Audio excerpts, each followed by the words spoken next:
Hi friends, welcome to Salem Padma சமையல். இன்னைக்கு நம்ம என்ன பார்க்க போறோம்னா தேங்காய் பால் சாதம். இது பார்த்தீங்கன்னா இந்த சம்மர் டைம்க்குலாம் கொஞ்சம் மைல்டாகவும் இருக்கும்.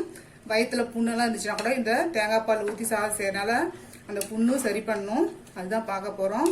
வாங்க போய் பார்க்கலாம். அதுக்கு முன்னாடி நம்ம சேனல் இப்போ தான் புதுசாக பார்க்குறீங்கன்னா சப்ஸ்கிரைப் பண்ணிக்கோங்க. பக்கத்தில் இருக்கிற பெல் பட்டனையும் கிளிக் பண்ணிக்கோங்க. இப்போ பாருங்க, குக்கரில் நான் 2 டேபிள் ஸ்பூன் அளவுக்கு ஆயில் ஊற்றி வச்சிருக்கேன். இப்போ இதில் 1 டீஸ்பூன் அளவுக்கு நெய் ஊற்றுறேன். இப்போ இதில் 2 பிரிஞ்சி இலை, 1/2 டீஸ்பூன் சோம்பு, 2 ஏலக்காய், 1 பட்டை, ஒரு 4 லவங்கம். இது பார்த்தீங்கன்னா அன்னாசி பூ ஒரு சின்னது.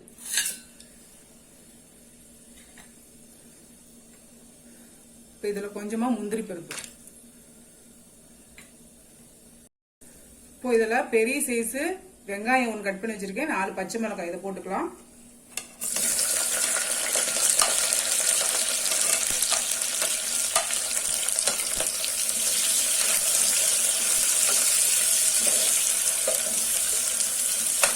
வெங்காயம் கொஞ்சம் நல்லா வதங்கட்டும். இப்போ வெங்காயம் வதங்கிருச்சு. இப்போ 1 டேபிள் ஸ்பூன் அளவுக்கு இஞ்சி பூண்டு பேஸ்ட் போடுறேன். இது ஒரு 1 நிமிஷம் வதக்கலாம், பச்சை வாசனை போக. இப்போ இஞ்சி பூண்டு பச்சை வாசனை போயிருச்சு. நான் சின்ன சைஸ் தக்காளி 1 கட் பண்ணி வச்சிருக்கேன், அதை போட்டுறேன். இது கூடவே கொஞ்சமா மல்லி இலையும் புதினா தலையும் போடுறேன்.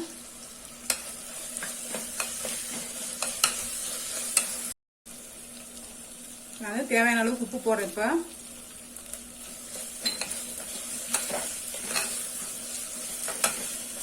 இது ஒரு 1 நிமிஷம் வதங்கட்டும். இப்போ வதங்கிருச்சு. நான் பாஸ்மதி அரிசி ஒரு 20 நிமிஷம் ஊற வச்சுருக்கேன். இதை எடுத்து போட்டுக்கலாம்.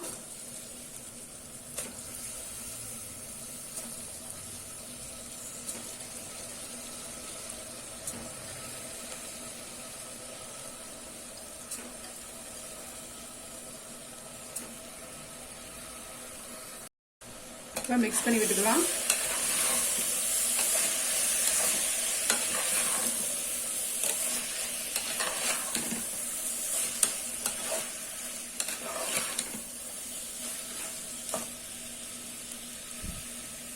இப்போ நம்ம 1 கப் அளவுக்கு அரிசி போட்டிருக்கோம். அதுக்கு 2 கப் அளவுக்கு தேங்காய் பால் ஊற்றுறேன். நான் பெரிய முடி 1/2 மூடி தேங்காய் எடுத்து அது நல்லா அரைச்சி பால் எடுத்து இப்போ நான் ஊற்றுறேன். இப்போது இந்த ஸ்டேஜில் நல்லா மிக்ஸ் பண்ணி விட்டுட்டு உப்பு செக் பண்ணிக்கோங்க. உப்பு பத்தலைன்னா இன்னும் கொஞ்சம் கூட ஆட் பண்ணிக்கலாம். இப்போது தேங்காய் பால் நல்லா கொதிக்கணும். கொதித்து பாதியாக ஆகிற அளவுக்கு கொதிக்க விட்டலாம். இப்போ பாருங்கள், தேங்காய் பால் கொஞ்சமாக வத்தனை மாதிரி ஆயிடுச்சு. இந்த ஸ்டேஜில் நம்ம குக்கரை க்ளோஸ் பண்ணி வச்சிடலாம். இப்போ குக்கரை க்ளோஸ் பண்ணி மீடியம் ஃப்ளேமில் 2 விசில் வச்சு எடுத்துக்கலாம். இப்போ ஓப்பன் பண்ணிக்கலாம்.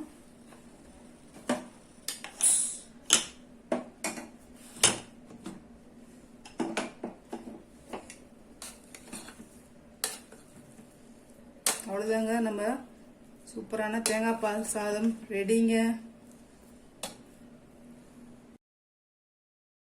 இப்போ பாருங்கள், நம்ம செஞ்ச அந்த தேங்காய் பால் சாதம் ரெடி ஆயிடுச்சு. இதுக்கு பார்த்தீங்கன்னா சைடிஷ் ஏதாச்சும் கொஞ்சம் ஸ்பைஸியாக வச்சு சாப்பிட்டோம்னா நல்லா டேஸ்ட்டாக இருக்கும். இந்த ரைஸும் கொஞ்சம் மைல்டாக இருக்கும். இந்த வீடியோ உங்களுக்கு பிடிச்சிருந்தாக்கா லைக் பண்ணுங்கள், ஷேர் பண்ணுங்கள், கமெண்ட் பண்ணுங்கள்.